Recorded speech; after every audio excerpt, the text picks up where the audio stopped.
जालना महानगरपालिका निवडणुकीच्या रणधुमाळीत आज राज्याचे मुख्यमंत्री देवेंद्र फडणवीस यांची भव्य जाहीर सभा पार पडली। यावेळी मुख्यमंत्र्यांनी विरोधकांवर जोरदार हल्ला चढवत जालन्याचा पहिला महापौर भाजपाचाच असेल असा विश्वास व्यक्त केला। तसेच लाडकी बहीण योजनेवरून महिलांना आश्वस्त करत आगामी काळात लखपती दीदी मोहिमेवर भर देणार असल्याचे जाहीर केले।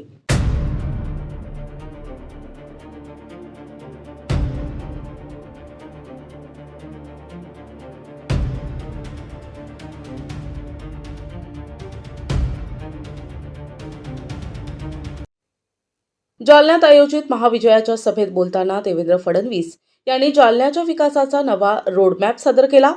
आम्हाला जालना महानगरपालिकेवर केवळ खुर्च्या तोडण्यासाठी सत्ता नकोय, तर जालन्याला मराठवाड्यातील पहिल्या टॉप 10 शहरांमध्ये आणायचे आहे, असे फडणवीस म्हणाले।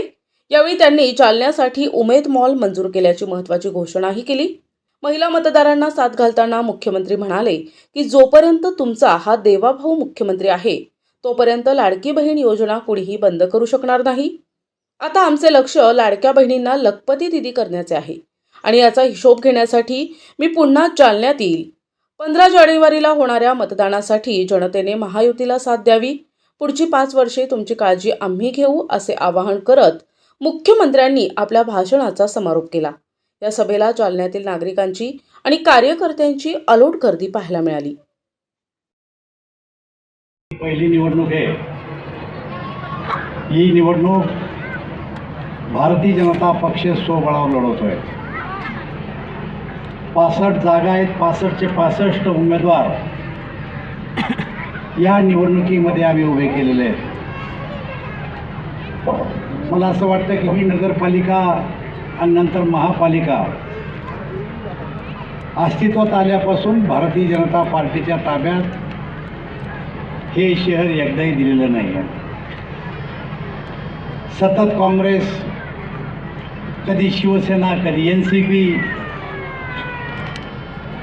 अशा पक्षाच्या ताब्यात ही नगरपालिका राहिली आणि त्यामुळं शहरातले नागरिक तुलना करताना इतर नगरपालिकेबरोबर आपली तुलना करायचे। पण तो आपल्याला सगळ्यांना माहिती आहे, तरी आपल्याला सगळ्याला माहिती आहे की 2014ला या राज्यामध्ये सत्तांतर झालं। केंद्रात नरेंद्र मोदीजी आणि राज्यात देवेंद्रजी, आमची सत्ता आली आणि सत्ता आल्याच्या नंतर जालन्याच्या विकासाला खऱ्या अर्थानं गती आली। सर्व सन्माननीय पदाधिकारी, अधिकारी आणि या ठिकाणी उपस्थित माझ्या सर्व लाडक्या बहिणींनो आणि तितक्याच लाडक्या भावांनो, आज मला अतिशय आनंद आहे की महाराष्ट्रामध्ये ज्या नगरीला स्टीलची नगरी, लोखंडाची नगरी, पोलादाची नगरी म्हणून ओळखलं जातं आणि दुसरीकडे ज्या नगरीला बियाण्यांची नगरी म्हणून ओळखलं जातं, अशा जालना शहरामध्ये 90 वर्षानंतर जी महानगरपालिका तयार झाली, त्या महानगरपालिकेच्या पहिल्या निवडणुकीच्या या जाहीर सभेमध्ये जालनेकरांच्या सोबत मी या ठिकाणी उपस्थित आहे आणि म्हणून सर्वात पहिल्यांदा सर्व जालनेकरांना नमस्कार करतो, सर्वांना प्रणाम करतो। बंधू भगिनींनो, आपल्याला कल्पना आहे की राज्यातल्या नागरी क्षेत्राच्या निवडणुका चालल्या आहेत। आपल्या देशामध्ये जवळजवळ 7 दशकं आपण एक संकल्पना मांडत होतो। ही संकल्पना चुकीची नव्हती, ती योग्य होती। ती संकल्पना अशी होती की भारत हा गावांमध्ये राहतो, गावाचा विकास म्हणजे देशाचा विकास। पण त्याच वेळी 7 दशकं आपल्या राज्यकर्त्यांना या गोष्टीचा विसर पडला की भारत जसा गावात राहतो तसा भारत शहरांमध्येही राहतो।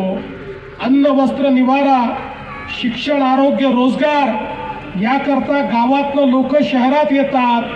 शहरात येणाऱ्या गरिबांना, मध्यमवर्गीयांना सुखसोयी देणं, त्यांच्या जीवनाला सुकर करण्याकरता व्यवस्था करणं ही देखील शासनाची जबाबदारी आहे. हे जवळपास 70 वर्ष आपण विसरलो आणि त्याचा परिणाम काय झाला? 70 वर्ष लोक गावातनं शहरामध्ये आले पण त्यांची व्यवस्था झाली नाही. परिणाम असा झाला, ज्याला जिथे जागा मिळेल तिथे तो बसला. झोपडपट्ट्या तयार झाल्या, अतिक्रमणं झाली, पिण्याच्या पाण्याचा प्रश्न निर्माण झाला, लोकसंख्या वाढल्यामुळे घनकचऱ्याचा प्रश्न निर्माण झाला, नाल्यांमधनं गटारी व्हायला लागली. त्या ठिकाणी आपल्या विहिरींमध्ये, आपल्या तलावांमध्ये, आपल्या नदीमध्ये हे सगळं घाण पाणी जायला लागलं. आपलं जीवन प्रदूषित व्हायला लागलं. शहरं ही मोठ्या प्रमाणात बकाल व्हायला लागली. प्रतिनिधी निकिता गुंजकर, NTV न्यूज मराठी, जालना.